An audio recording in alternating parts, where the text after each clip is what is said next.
ஒரு அழகான கிராமம். அந்த கிராமத்துல ஒரு மனிதர் ஒருத்தர் வாழ்ந்துகிட்டு வந்தாரு. அவர் எப்பவுமே சாயங்கால நேரத்துல பை எடுத்துக்கிட்டு சந்தைக்கு போவாரு. சந்தைக்கு போகும்போது 10 ரூபாய் பையில வச்சுக்கிட்டு போவாரு. தினமும் போயிட்டு காய்கறி வாங்கிட்டு வருவாரு.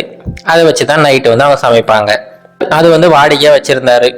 அன்னைக்குமே சாயங்கால நேரம் சந்தைக்கு போறதுக்காக பை எடுத்துக்கிட்டு ஒரு 10 ரூபா தாளை எடுத்து அவர் பையில போட்டுக்கிட்டு வேக வேகமா நடந்து போய்கிட்டு இருந்தாரு. ஒரு வழியா அவர் சந்தைக்கு வந்தாரு. ரொம்ப தூரம் நடந்து அவர் சந்தைக்கு வந்துட்டாரு. சந்தைக்கு வந்துட்டு கத்திரிக்காய், வெண்டைக்காய் அப்படின்னு சொல்லிட்டு எல்லா காய்கறிகளும் வாங்கிட்டு அந்த 10 ரூபாயை எடுக்கலாம்னு சொல்லிட்டு அவர் சட்டை பைக்குள்ள கையை விடுறாரு. ஆனா உள்ள கையை விட்டு பார்த்தா அந்த 10 ரூபாயை காணோம். அவருக்கு ரொம்ப அதிர்ச்சி ஆயிடுச்சு. எங்க போச்சுன்னே தெரியலையே, வர வழியிலங்க விழுந்திருக்குமோ, இல்லை யாராவது திருடி இருப்பாங்களோ அப்படின்னு சொல்லிட்டு அது யோசிச்சுக்கிட்டே இருக்கிறாரு.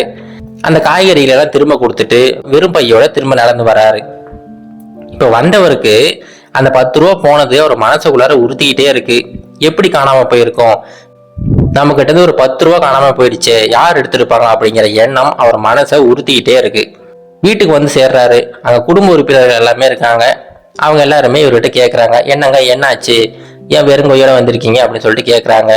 அதுக்கு அவர் சொல்றாரு, இந்த மாதிரி நான் காய்கறி வாங்கலாம் தான் போனேன், ஆனா அந்த 10 ரூபாயை காணோம், யாரோ திருடிட்டாங்களா இல்ல தொலைச்சிட்டனான்னு தெரியல அப்படின்னு சொல்லிட்டு அப்படி சொல்லிக்கிட்டே இருக்கும்போது அவர் கண்கள்ல இருந்து கண்ணீர் வர ஆரம்பிச்சிருச்சு. ஓன்னு அழ ஆரம்பிச்சிட்டாரு. இப்ப அங்க இருக்கிற எல்லாருமா சேர்ந்து அவரை சமாதானப்படுத்துறாங்க.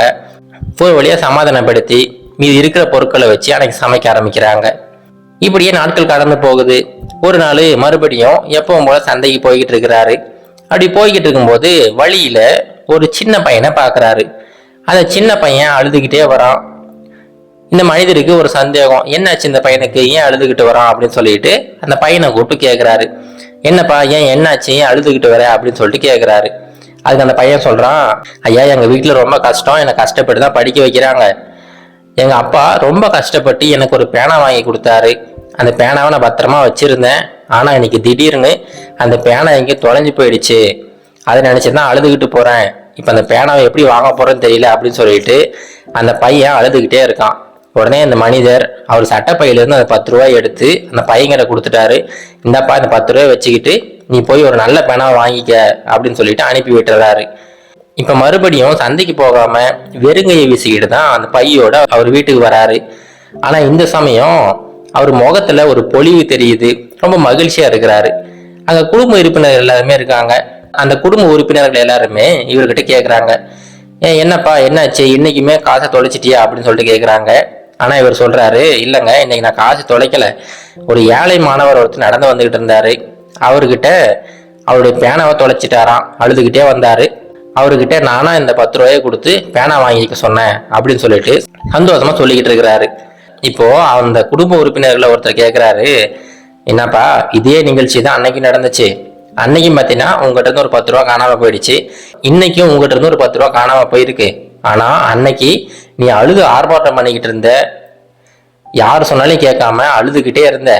ஆனா இன்னைக்கு அதே நிகழ்ச்சி தான், ஆனா இப்ப அழாம ரொம்ப மகிழ்ச்சியா இருக்கிறியே அப்படின்னு சொல்லிட்டு கேட்கிறாரு. இப்பதான் அந்த மனிதருக்கு புரியுது, 2 சூழ்நிலைகளிலுமே அவர்கிட்ட இருந்து ஒரு 10 ரூபா காணாம போயிருக்கு. ஆனா அவரு முதல் சூழ்நிலையில அழுதுகிட்டு இருந்தாரு, 2வது சூழ்நிலையில ரொம்ப மகிழ்ச்சியா இருக்கிறாரு.